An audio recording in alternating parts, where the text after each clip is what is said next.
Yes! I love it when it jumps like that.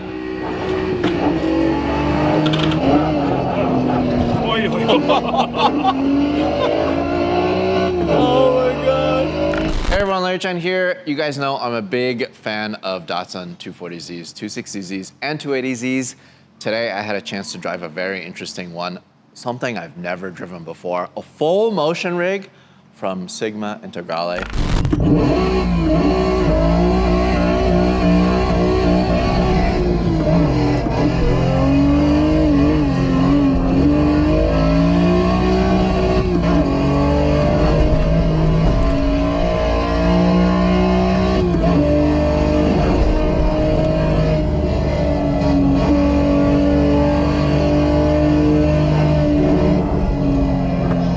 We have Peter here, a good buddy of mine.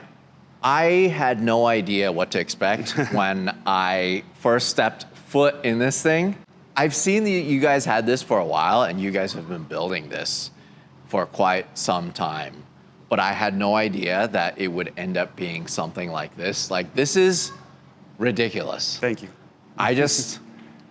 Beyond my expectations. I cannot believe how functional it is. I can't believe the way it drives, how much motion it has. There's just so much to dig into about this car feature. This is the first time I'm featuring a simulation rig, car.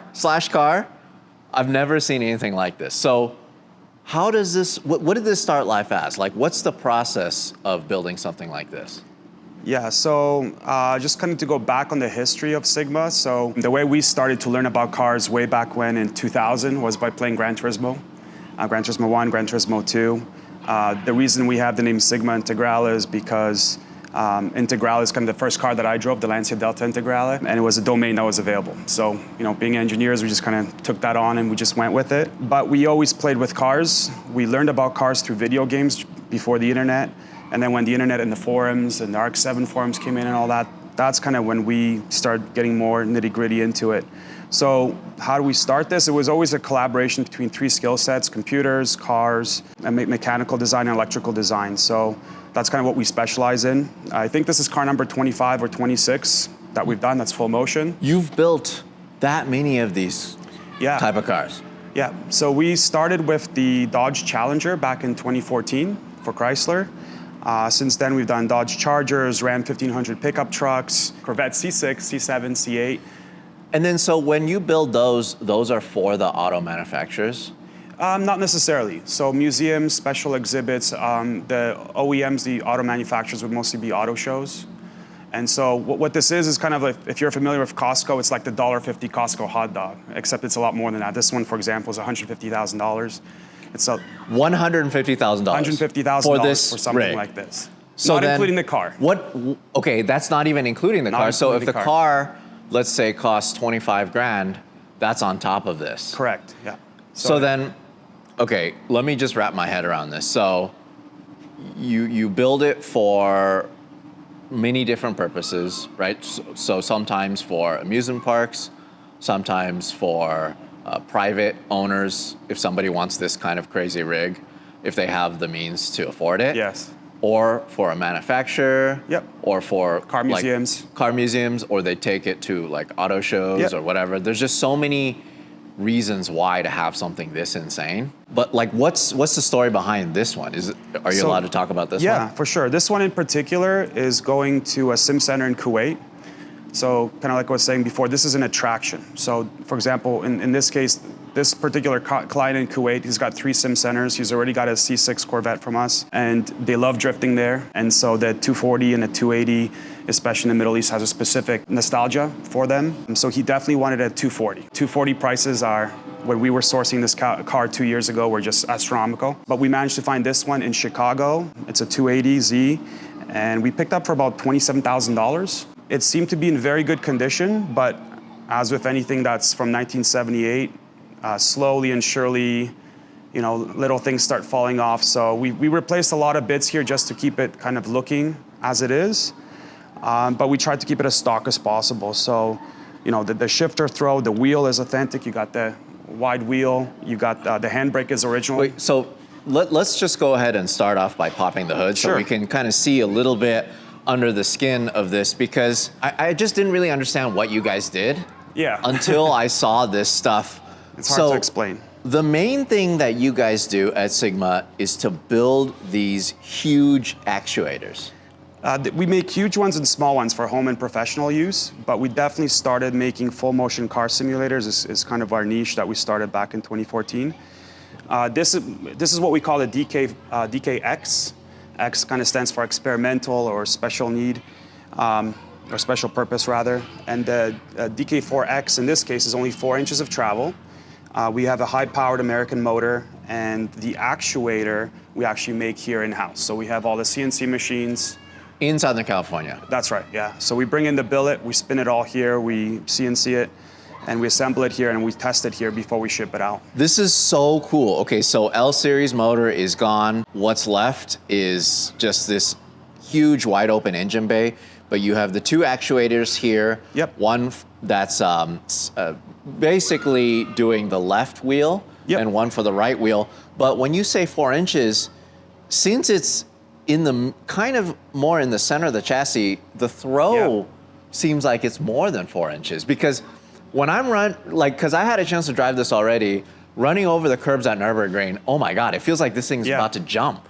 Yeah, so yeah, totally. So there's definitely a relativity factor. So what you feel in the seat, combined with the force feedback in the wheel and the screen, it adds to the whole experience. And going back to our company name, Sigma was the main reason for that. It's not just one component that has to be good, like the motion. Just like a well-tuned, balanced car, right? But so look at this. This is just, it's funny to me that there's still so much left of the 280Z, right? Like the brake booster, a lot of the lines. functional light. Oh, even the work light still works. Yeah, and we love this work light too. If you look into it, like this is back in the day. So the way this works is as soon as you make a ground, That is so you can, cool. good ground, you can get a. Wait, so then that means this still has 12 volt? No, so we had to get rid of the 12 volt just mainly for shipping, because shipping batteries is not good. So we do have right here, if you pop that open. No, but I mean the system, the car is still running 12 volt through it, because all the lights, Correct. brake lights, tail lights, does the headlights work? That's right. Headlights work too? Headlights work. We turn them off because they would compete with the screen, right? Because the screen's brightness would eventually. Oh my God, you guys just surprised me more and more as we are digging more and deeper into this. So then, does that mean turn signals and everything work too? Yeah, turn signals work. A lot of this stuff we kind of turn off, like we turn off the wipers, because as you get into it, you start, sometimes you hit the wiper, you hit the turn signal. Wait a minute, so essentially the car system, all the systems are functional, Correct. and it's like the car's on? Correct.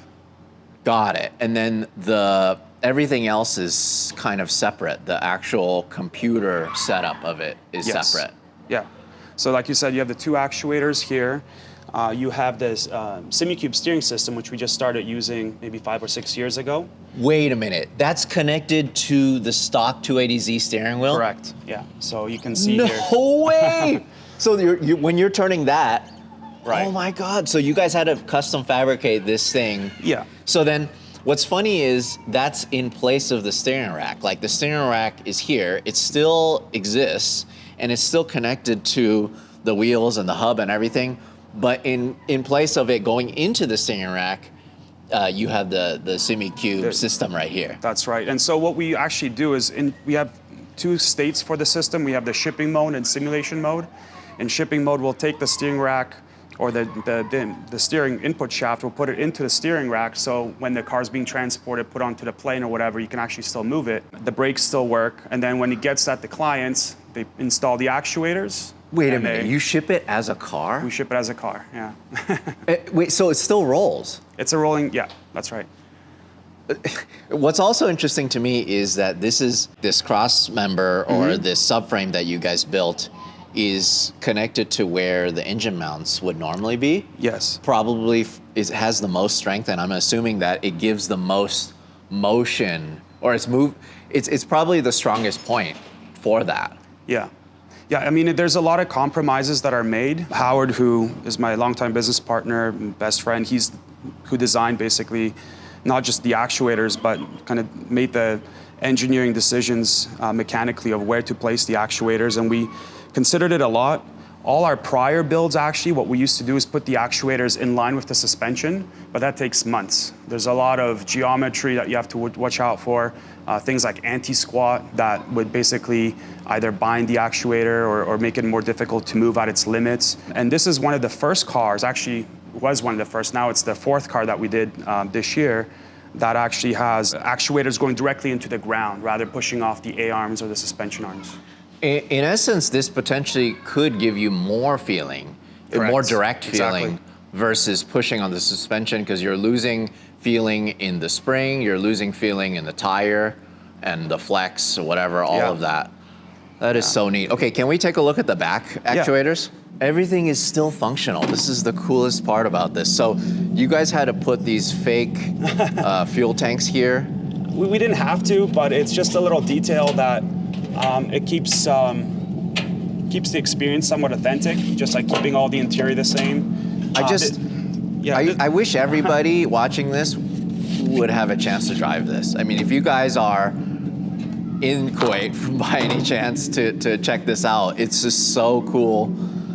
Oh, okay, so these are the tops of the actuators. Yeah. Because there's just no way, Correct. room-wise. And then, so, like, what is this? This is just the heatsink for it? That's right. So that's the motor. So we always try to use American parts as much as possible. So this is a clear path motor from a company called Technic out of New York State, and it's the same motor that we use for our professional home systems as well.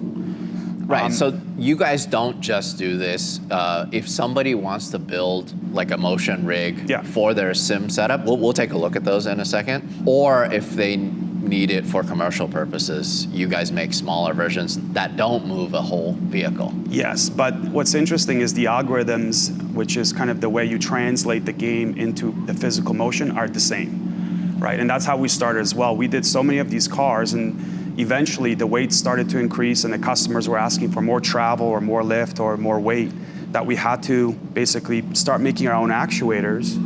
And this is what we came up with. And then after 4 or 5 years, we're like, well, let's give this back to the community, the sim racing community. Look at this. Okay, so the bottom here, if you didn't have enough strength on the floor, it could just punch a hole through the floor, huh? Weighed the car, it's about 1,700 pounds. So this is another good thing about old Japanese cars, is they're quite light. The actuators themselves are capable of more than 5,000 pounds total.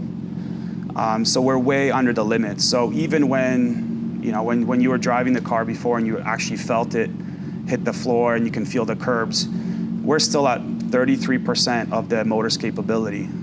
Oh, that's it. That's it, so. It's so powerful though. I mean, this actually is potentially dangerous. I mean, if you put something in between the tire and the wheel, it will crush it. And because it's going up and down like so fast.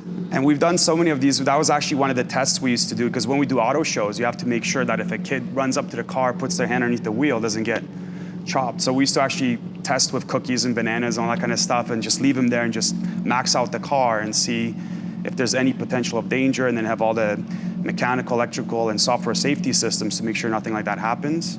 So then, dumb question here for a noob to this stuff. When the motor is twisting, we'll probably see some of the parts in a second.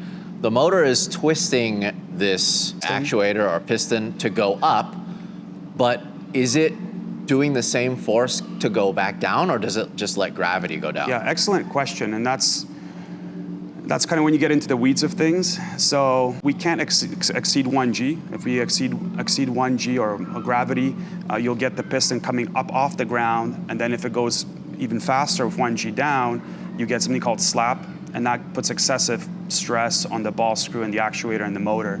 Now again, these motors are completely overbuilt for this car, so they're okay in this situation. But if you add 5,000 pounds and you have inertia and you have motion with so much weight, then you have potential of damaging the car, the chassis, the motors. The first thing most likely to go would probably be the ball screws.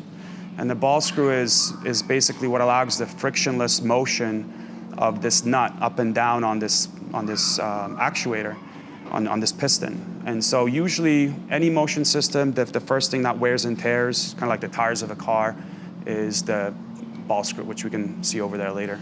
So then, okay, let's first of all check out this computer that they're using to run this whole simulator. That is one huge case. Oh my God. That was actually donated from our friends at Cooler Master. So yeah, we just needed something better, and all our sims are kind of occupied at the moment. So then when you ship this over, you're not sending them screens or anything. No. They probably have all their own stuff. It's not worth it. Yeah, the cost of shipping that's not worth it. So yeah, they'll probably put in giant 83 or 84 inch screens so that even here, this is not kind of the right setup. This is just for testing. Right. So what's also interesting with this setup is it's just good enough for this windshield.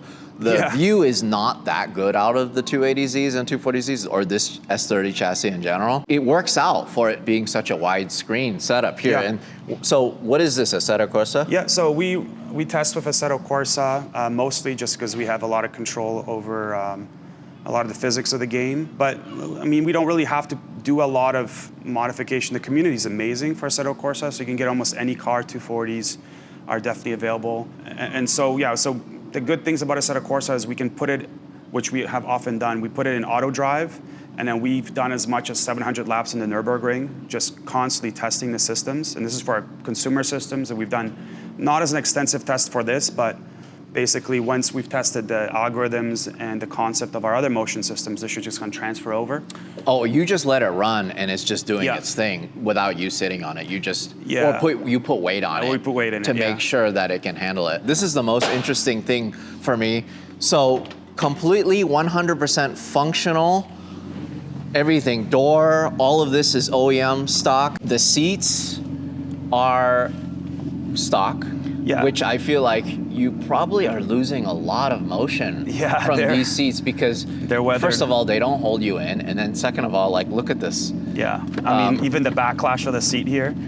But it is something the client wanted. He wanted like that authentic Z, you know, to a 240, 280Z. Even the carpets, we've left them kind of tethered, as you can see. Wait, so then stock pedals. Yep. And how did you guys make it work? So it's quite simple, actually. So the clutch is just a rubber bushings that we use inside a cylinder. That's one way to do it. You don't get that kind of a lobe feel to it as you do when the fingers of a clutch would push down, but it's still quite good in terms of the engagement. And then the brake, we tap directly into the master cylinder, as you saw underneath the hood. And we put a pressure sensor, which we then calibrate to make sure we have a nice sweep to it. It's still connected to the master cylinder. Yeah. Wow. And then we kind of, in this particular case, we didn't want to keep the same brake lines because they're aged, and we know that after constant compression, something's going to pop. So we just ran some new brake lines to the front left, front right. See, this is something that really separates this from other things I've seen on the internet, right? Like I could see that if someone were to do this crudely, they would cut this out and put a pedal box, and then it's like actual sim pedals. Yeah. But the fact that these are the real 280Z, you could see they're worn. I mean, they look exactly like mine on my car. The rubber is worn, and then there's just that little bit of play from the hinge up there. Yeah, everything's worn out. Which is stock. Yeah. And it's just so cool that when I drove this car on the Nürburgring just now, it felt like driving an old Z. Yeah, that's what you want. And even the steering wheel, I can't believe, it's like this huge steering wheel with a lot of play. It just feels like an old Z. And the shifter, so how did you guys figure all this out? Yeah, the shifter we had to, we went back and forth on this a lot. So we got a nice shifter from a particular company, and then ultimately, we just didn't like the fact it didn't spring back very nicely. Right? So here, for example, we just have an aftermarket shifter that you can almost get from anywhere. In the past, like we did a Dodge Viper at one point where we actually took the Dodge Viper transmission, put in our own detents and our own kind of like switches, micro switches inside the transmission so that you could actually shift all 6 gears. But this is just a replaceable OEM shifter. So that when this goes to Kuwait and the shifter breaks, which is very common because guys are going to be slamming it, then... Wait, so this is a sim shifter? This is a sim shifter, okay, got it. So then this one has a like a reverse function too? You could pull up and go reverse that way? Yep. Okay, interesting. It's cool because this is the stock boot, and you guys are able to utilize that. Yeah. What also blew me away is that the e-brake works. Yeah, so with the e-brake too, all this stuff takes a long time, and this is kind of where the price tag comes into it. Just to go back to the pedals too, what you said, we could easily install an aftermarket pedal set, like the best one on the market. But what we have found after doing this for such a long time is that you can't beat OEM. The OEM pedals are so robust that even, 1978, like 40 plus years later, these are still working. And so when we did all these different car integrations in the past, what we eventually started to specialize in is to go directly into the CAN bus of the vehicle or install these additional systems and tune them so they feel right. And it's guaranteed that that brake pedal is not going to break no matter how much you stomp on it, versus a sim system, it's kind of has a limit, right? But this is just the immersion though is so And it adds to here. immersion, yeah. Like it's so good. I was just driving this and I couldn't believe how easy it was to heel toe. Yeah, heel It's towing is so easy much fun. to shift fast or Yeah. downshift or whatever you need to do. Bounce off the rev limiter, throw it into a drift. Yeah. It felt normal, and it was even better than a normal sim because there's that motion aspect to it to kind of give you some feedback of what the car's doing. I love that dome light works. Yeah. So then there is a sound system or speaker system in here that's hidden as well, or where is that? Yeah, we always try to use, there's no point in adding speakers to a car because there was already speakers here. So we again have a very talented electrical engineer who's been hacking cars with us for a while. His name is Joe. And so he basically ripped this whole dash out. We had to replace the dash because it was so sun cracked and everything. So Joe basically took everything out. He made the custom gauges work. Right? Yeah, so this you want to talk about special. This is another thing that is really special. Instead of having digital gauges, these are Speed Hut gauges, custom made with the logo and all of that. And it still looks like stock 280Z gauges. Including the way where it goes yellow to red and all the script or the font and everything is correct. And I don't know if this was done on purpose or not, but it honestly acts exactly like An analog? old analog gauge. I mean, when I say that, like when I first got my 240Z and it was stock, L series and everything, once it got higher in the RPMs, it started like shaking a little bit. Mm-hmm. And this does that. I don't know if that was on purpose, but it's like, look at it right now. That way it's trying to idle. Yeah, it feels so like a real old school Datsun. Yeah, and again, credit where credit's due. That really comes from the Assetto Corsa community. A lot of them put in this detail. Like, look at this. The way it falls down too.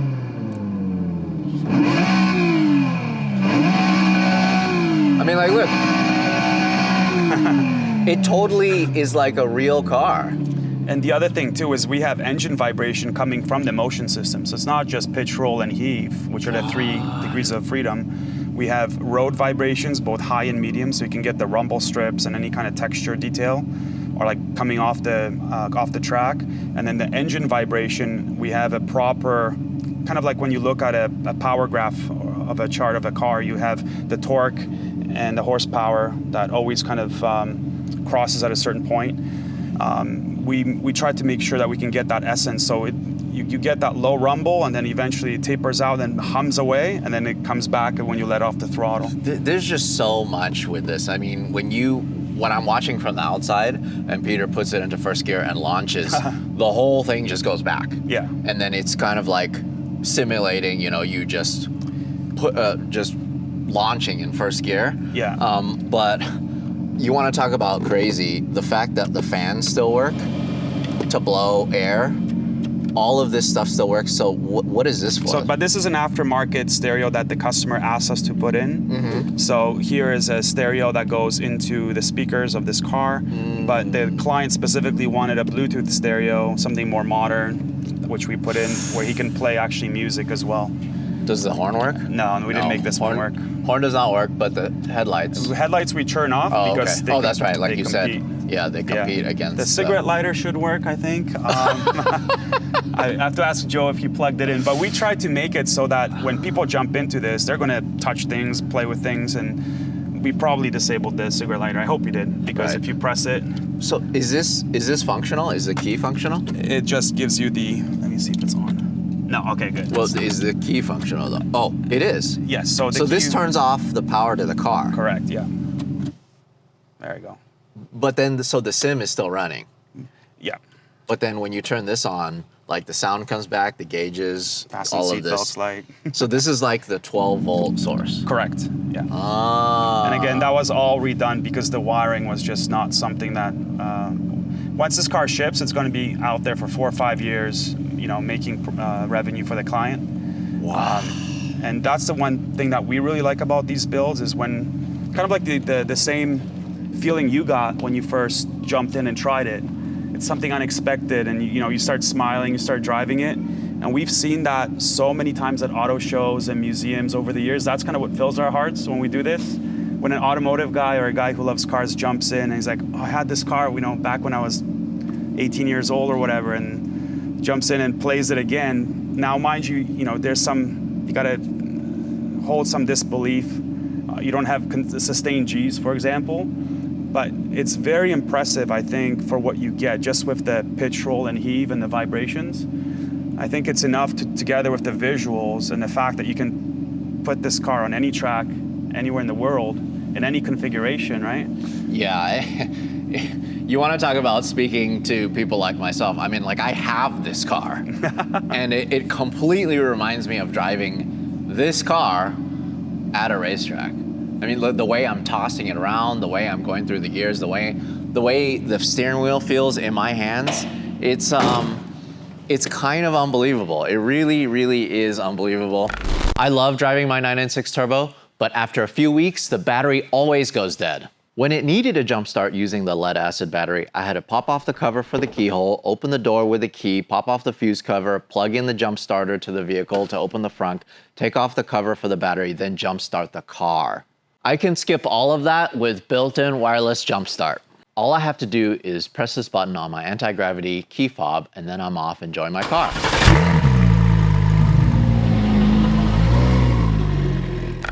I had a chance to drive some of the other sims that you guys have had. Yeah. And of course, the feeling that the other sims, especially if it's purpose-built with your setup, the feeling that I get that's going into my body in terms of feeling the G's and the motion, it's definitely a lot more direct than this. Yeah. But it's not, you can't really compare the two, right?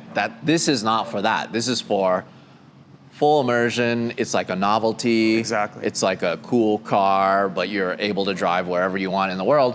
Whereas the other setups that you guys build with some of this stuff, it is for just even VR full immersion to the point where you're just trying to trick your brain into thinking that you're Exactly. actually driving the Nürburgring. Yeah, and your brain is really good at filling in the details. So again, you don't have the sustained G's. That's something we don't try to do.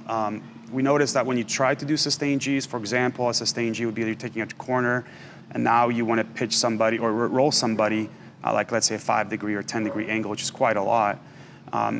People like to say, okay, that's kind of like driving an F1 car. Well, it's not. An F1 car is a lot more G than whatever you're doing at 5 degrees. So we try to stay really true to what we do. We call it motion integrity. And whatever we can do well, like the pitch, the roll, the heave, the brake bite when you hit the brakes, we try to do that very well. There's so, like, that's so beyond me. I don't even know. I don't even want to try to understand that. But I get that, for example, when you do push on the brakes and then it like lurches forward and you kind of get that feeling, eventually it has to slowly go back. Correct. To reset so it can do it again, you know, if you hit the brakes again. And there's just like so much math. There's like an algorithm behind that. There's just so much that's what you guys do. Yeah, we have I guess a savant of a programmer. His name is Arthur, and he does all our algorithms. And we all used to track together back in Canada, where we're from. Not only track together, we actually used to host time attack events up in Canada. So we grew up doing this kind of stuff. We grew up playing Gran Turismo 1, 2, iRacing back in 2010, 2011, 2012. So, you know, it's really what I was saying before. It's kind of trifecta of knowing computer science, knowing physics, actually tracking cars, being mechanically inclined, electrically inclined. It all kind of came together to us doing this for 10 years now. So then what your programmer, Arthur, right? What he's doing is he's interpreting the data that's coming from the game, like Assetto Corsa or iRacing or whatever games, Beam, Yeah, right? BeamNG. He's taking that and he's interpreting it in a way to motion. And for you guys, it's 4 corners, up and down, Yep. at different speeds, different lengths. Yeah. Right. So then, like, what are we looking at here? Is these like the 6-inch yeah, ones? so these are 6-inch systems here. Again, we just kind of jumped into this. So we have it. So let's start with the DK2. So the DK2 is what we launched in April of 2020. This is a 2-inch system. It's probably the system we always recommend for most people. Now, it's still expensive. This is an expensive, specialized, I guess, a simulation product. But this is 2 inches of travel. It can support rigs of up to 500 pounds, about 8 inches per second. So it's quite fast and fast enough. And again, it's not just about spec chasing. How fast is the actuator? How much travel? How much weight? It's also how good the algorithm is. Are you following some kind of integrity, or are you trying to gimmick people into believing what the motion should feel like? And the first thing that people notice when they do a DK2 or the DK2 Plus, which is similar in height, but just a bigger motor for sim centers. So a DK2 Plus would use something like this, for example. Right. So if you owned a sim center and you wanted a motion setup, you would potentially get something like You'd that. get the DK2 Plus, or most of the sim centers, and there's a few of them here in LA area, like World of Racing. This is actually going to World of Racing. They're using this DK6 exclusively. And they just love the, kind of what I'm talking about. They love the feel, they love the texture, and they love the purity of the system. And then it is 6 inches of travel, but it's not like it's going up and down, Yeah. 6 inches.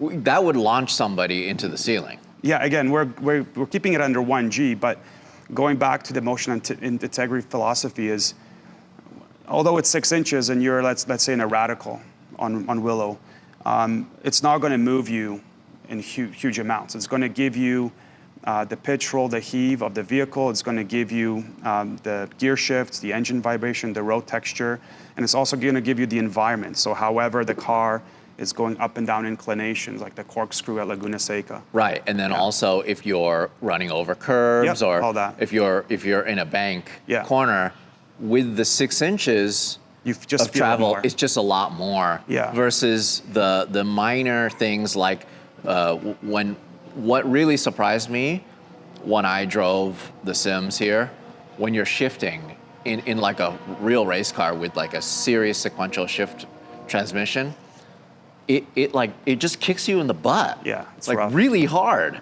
and it's like, oh, whoa! Especially when we're using the carbon fiber seat. Yes. There's no cushion at all. It's Exactly. literally just punching your spine with this motion, and there's just nothing like it. I just could not believe the immersion. One of the things you were talking about, like your brain fills things in. When I first started driving VR in Gran Turismo, I drove this convertible and we were in a tunnel, and all of a sudden I drove out into the sun, and all of a sudden I could legitimately feel the sun on my arms. Yeah. Like my brain just thought, okay, yeah, you were just in a tunnel and you drove out into the hot sun. I felt the heat Yeah. on my arms. I was like, oh, this is so freaky. Yeah. You know, it's just so crazy. And then with the added craziness of motion, it just makes it that much more insane. I mean, especially for somebody like myself who drives a lot of tracks all over. It just feels like I'm back at the racetrack. Yeah, and the one important thing to mention as well, and iRacing and Assetto Corsa again are kind of leading in this, and so is BeamNG in some ways, is we can only reproduce the motion as good as the data. So if the track is not laser scanned like what iRacing does, or the curbs are not properly represented, we don't try to give you an effect of the curbs, which, as you can imagine, creates something called a false positive, where you're playing curbs where maybe you shouldn't be playing the curbs. and you're always hunting for this kind of gimmicky, I would say, level of motion. Whereas with our system, we strictly rely on the data coming in to be good, and if it's not good, we throw it out. We don't try to play that game, pun intended. So, Got it. So then 2-inch, 6-inch, And this is like the house, this is what you guys build in-house? Yeah. Oh my God, this is heavy. yeah, so the only thing we don't do in-house is the anodizing. We outsource that. And we do put a coating on the pistons as well. So these are the pistons. You can feel that, how heavy that is. Whoa, so then do you guys build these in-house? Yes. So those are built Whoa. in-house. So then, okay, so how it actually works is the motor turns this, Correct. and then it's moving this piston up and down. There's like a piston in there. Yeah, so this is called a ball screw in here. And basically it's like a nut and a bolt. But the nut has reciprocating ball bearings in there. So what that means is when you're moving or screwing, I guess, the nut in and out, it's removing any of the friction there. So then it's turning at a crazy RPM. So kind of like a car, the RPM is actually, in this car, is about 2,500 RPM.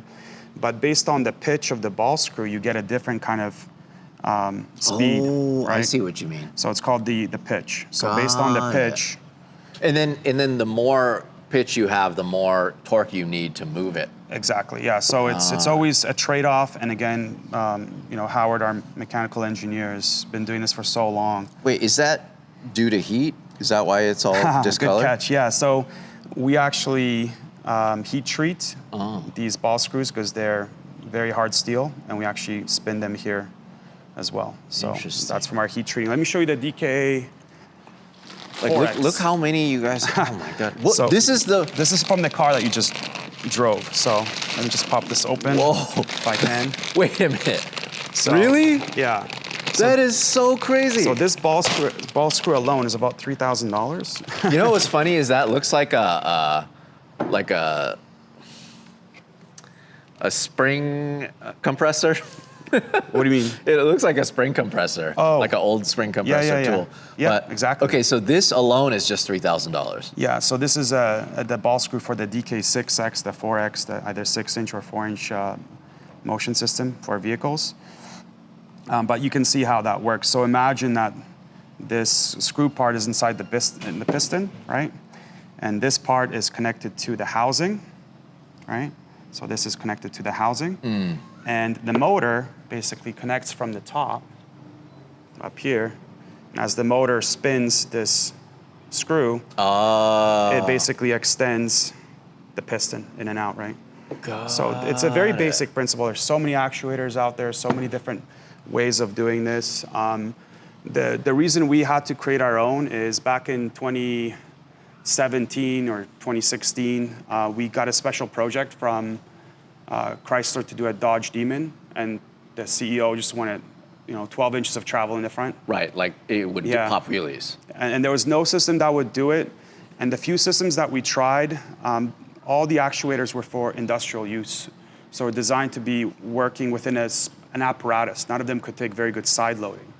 And so the reason our pistons are so large and so heavy, and why these are some of the standard bearings. You can get these from IGUS that we use. And why the bearings are so large as well is when the chassis or the car is moving back and forth, there's a lot of lateral side force. And so we want to make sure that you can operate these for 10 plus years without any kind of wear or... Wait, so then does that mean the foot on the bottom has like some kind of like articulation. joint? Yeah. This would be the foot. And as you can see, it's calculated to, as it's mounted on the chassis. Right, because if it didn't have this, if Correct. you were pitched a certain way, it Yeah. would just be on the edge of it, and then it would just be way too much wear. Correct. So if it's fixed or attached to the floor in any way, it'll basically snap off over time or yield. So it actually moves this way, and then it does the angles as well. And again, Howard does all the calculations in-house for us to just make sure that whatever the combination of rig that it's installed, that it's always able to accommodate that. That's just so cool because you don't need to bolt these to the ground at all. No, you don't want to do that. Makes it very impractical as a system. And these are installed in all types of situations. So concrete, floors, laminates, like it's very hard to predict how. So we have to accommodate the client in that regard.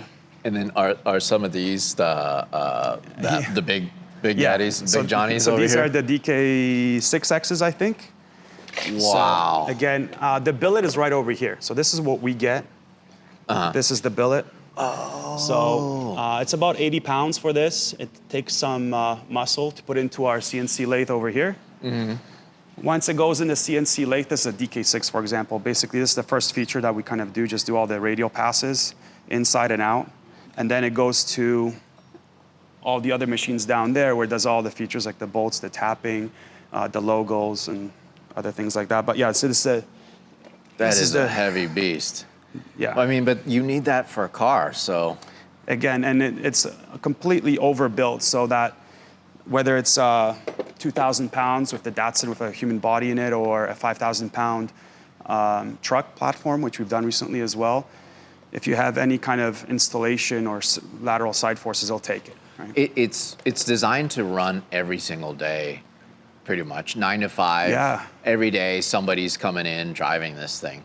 Yeah, I mean, the sim centers we do right now, like World of Racing, they are open, 7 days a week. They do, I would say, about 8 hours a day is a good average. And they just never stop moving up and they down, never stop. shaking. Yeah, it's really, again, kudos to Howard for designing this. It's really a mechanical engineering challenge.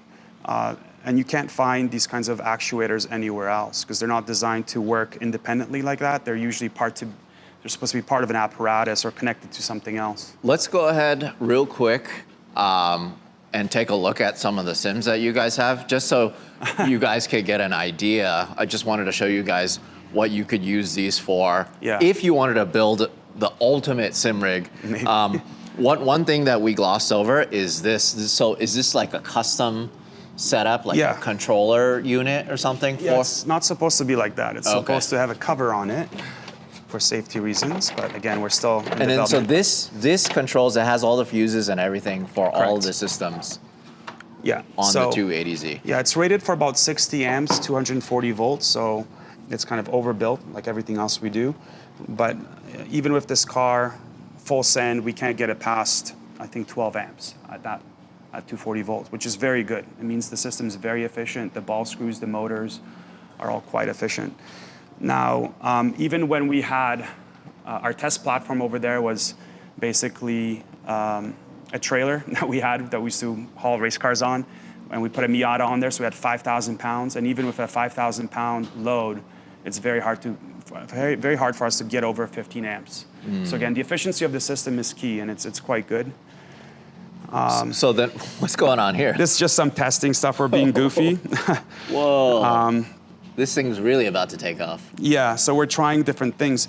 But going back to what you're saying about the seats, what's so important about the seat, and I would say this is true for race cars as well, and you know this, as soon as you start driving aggressively, the first thing happens to your body is you get thrown around, and then you lose control of the vehicle. So when we started racing, and we used to coach a little bit too, we used to tell people, number one, get a good seat, then get a good suspension, get good tires, and those are the kind of the three aspects we always focused on.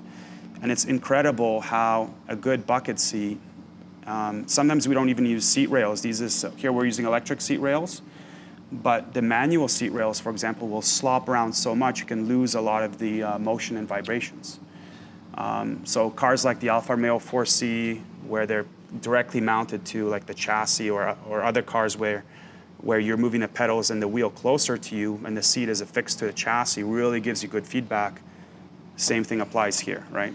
So then let's look at another setup here. Yeah. Like, for example, this setup, it's bolted to the chassis, the sim chassis, all four corners. And then, like, how does this work? Like, let's say you get the system, you have like a controller or something that goes into the PC. Correct, yeah. And then you have to tell it how far it is from Yep. each other, or Yeah, how does this exactly. work? So here's the controller. Again, this is something we make in-house as well. So with our set, you get a controller like this, you get all the corresponding cables, and then you get either 3 or 4 actuators. This is the DK6. In this case, this is just a custom chassis that we're testing at the moment. So we got these welded on here, the custom brackets. And again, what we're testing here is most chassis are made out of aluminum extrusion. That's a very popular choice. Aluminum extrusion is something like this. Yeah, right. Yeah. Most sim rigs that I've seen out in the wild, and the one that I have at home, is like this. Yeah. So then it's pretty easy to attach the actuators to this. Yeah, so it's easy. The good thing about aluminum extrusion, it's kind of like the IKEA model. So everything kind of flat, packs flat, it's easy to ship, cheap to ship, and then you spend 4 to 8 hours, or depending, assembling it. But the problem with aluminum extrusion is whenever you have a connection, again, this is kind of impromptu, but whenever you have any kind of connection, there's no way that you can guarantee that over time, especially with motion, that connection is going to stay fixed and firm. There's some companies like Vention, which we really like. This is what Vention makes as compared to a standard bracket, and you can see. Oh, yeah, if you torque it down, it kind of squares up in. Exactly. So this is, it's kind of like Lego. It makes the connection first, so it can't move, and then you can torque it down. So we really like Vention, or some of our other integrators specifically make their chassis so they could handle motion. They're not just static. In this case, we have a steel tubular frame, which translates motion and haptics or vibrations a lot differently than aluminum, because the porosity of the metal, the density of the metal, all that kind of stuff makes a difference. So when you say 3 or 4, there's applications that potentially could use just 3. Yeah. And so, yeah, exactly. So some three actually, it's kind of rare, but like some flight simulations would just require 3 actuators is fine. Now what we do different as well is whether you get the DK2, which is our kind of our starting system, to the DK2 Plus, to the DK6, which is our top of the line system. If you get the DK2, you can always upgrade to the DK2 Plus, or from the DK2 Plus to DK6. Not now, not in the first year or second year, like any time into the future. And that's, again, something that we just wanted to offer the customers, because we get it, like coming into this, you don't know what to expect. Do I need the DK2? Do I need the DK2 Plus? But if you start with the DK2, you could run that for a year or 3 years. When the warranty expires, jump into the DK2 Plus, run that for another 3 years, try the DK6.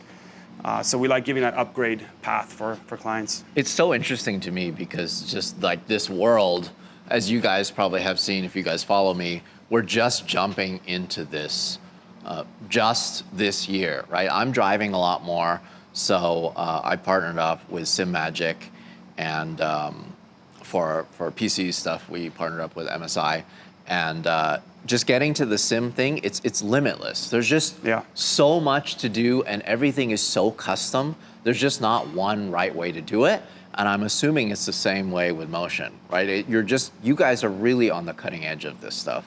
Yeah, I mean, where credit is due, there's a lot of, we borrow a lot of our algorithms from NASA as well. I mean, Arthur does. But from NASA? From NASA. Yeah. As in the space agency? Correct, yeah. They have a lot of really good papers. Now, I haven't read them. Arthur has extensively when researching of how to best approach motion. But there's a lot of detail out there, basically, kind of telling you how to put things together. But in the end, you still just have to grind through it. You got to try different algorithms. Like, I can't even tell you how many times we've uninstalled and installed our software just trying to get the right heave algorithm. And whether we're using speed or acceleration or what we call jerk, which is the increase of acceleration over time, all that kind of stuff has a completely different effects in different kind of environments. And there's so many ways you could do this. And in the end, we did it the Sigma way, which is just keeping it honest, kind of pure, is kind of the way we like it. Wow. You're such a nerd, just like me. I love it. Yeah. All right, so can we try driving this again real quick? Let's do it.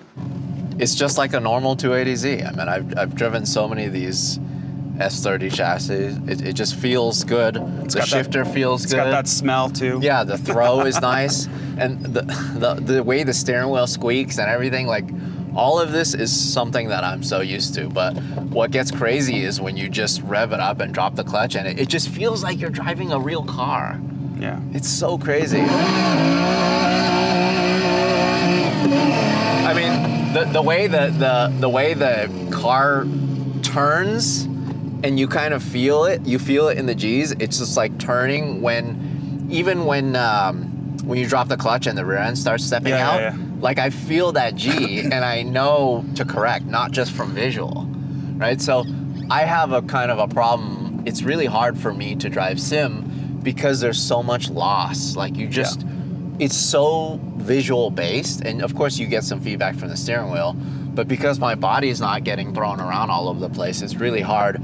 But it's so crazy to me that this fixes that, you know? And it really does feel like I'm at the Nürburgring driving this car. So we'll just go for a little bit. And also on top of that, I love the fact that the audio is in here and it's very loud, it's very prominent, and it just feels like you're just in this modified Z. I mean, I think this is a 370 or 350Z that we're driving, but it's close enough. It's still a Z. Oh my God.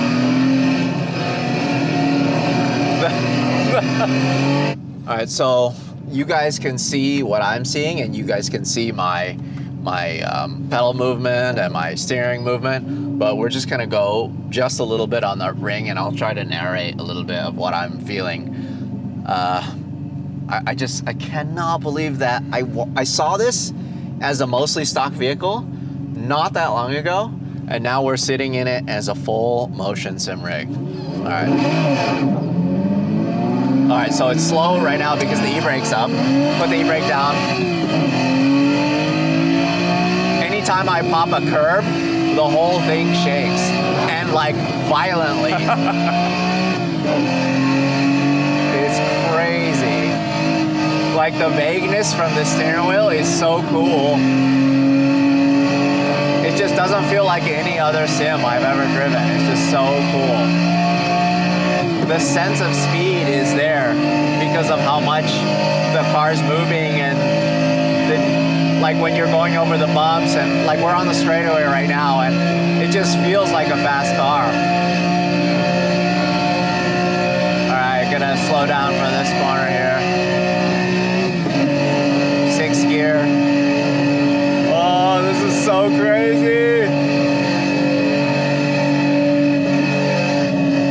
Okay, hold on. Heavy braking coming up.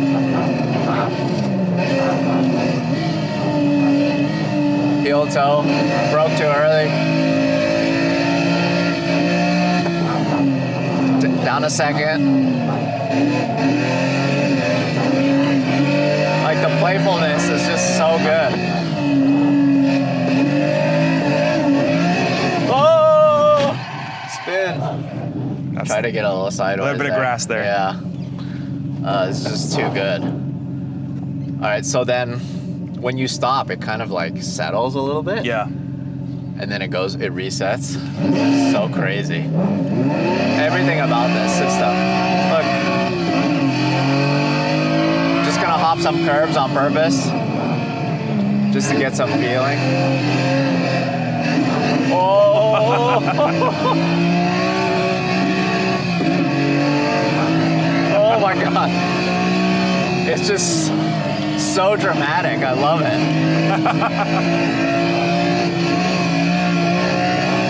You can actually feel the front wheel, the first wheel hit, and then the second one's come down, and then the dampening of the suspension as well. Right. As it settles. So then, does the suspension on here affect it at all? No. So we put in dummy struts. So we call them dummy struts, but it's basically the gas struts that were in there before. We take out the gas, and we just want them just to keep the wheel in place. Are there springs still then? No springs. So then what does it sit on when you put it in transport mode? Again, great question. So in transport mode, we make custom rods that sit in place of the suspension that keep it at a height that's easy to push into the plane. And got it. Because if there was a spring, that it would act against what the actuators are doing. Yeah, and we've done spring assist before on heavy cars, but you get into a whole other kind of mathematics when you have a spring pushing against an acceleration. This is just so cool. Thank you so much for showing me this thing. I'm just so glad that this thing exists. After filming, I'm just gonna sit here. I'm just gonna do a full lap because this is just the coolest thing. I just did not expect to drive the Nürburgring today, really. Like I woke up, I was like, all right, cool. Normal day of filming. I just did not expect. I thought it was going to be like a novelty. I thought it would be something like, oh, that's kind of cool. You know, you're just sitting in this and then you're just playing a sim. But this is the real deal. Like, this is as close as you can get to driving an actual car at the ring. You're in the car. You're actually in the car. And you know, the other thing too is you can actually convert this back into a road-going car. Right, because you didn't destroy anything. No. Right? No, if anything, we probably made it stronger by adding some bracing. But if you just cut away some of the metal bracing in the front and in the back, and you can just reinstall the suspension, the engine, transmission, the fuel tank, everything should run again. Awesome. Thank you so much. Mm-hmm.